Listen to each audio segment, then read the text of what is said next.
गरेर देश बन्छ बन्दैन ओलीको झोली भएर देश बन्छ हैन त सुनिता तिम्रो दिमाग खोइ कहाँ गयो सबै झोला बोकेर सिद्धियो बालेन साले नगरेका र तिम्रा बाले गरेका होइन के औकातले त्यति बोल्न सक्यौ क्या तिमीले कति खायौ भनौ न बरु त्यो भाषण गर्नलाई तिमीलाई कति खायौ भनौ त बरु कति मिल्यो तिमीलाई खल्तीमा तिमी पैसामा अन्धी भइसौ अन्धी ब्लाइन्ड हुन्छ नि ब्ल्याक एन्ड व्हाइट छुट्याउन नसक्ने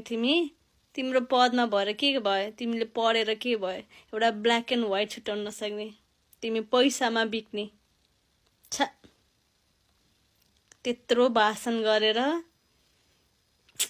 एउटा आफ्नो दिमाग त थियो होला नि एनालाइज गर्ने धिक्कार छ तिमीलाई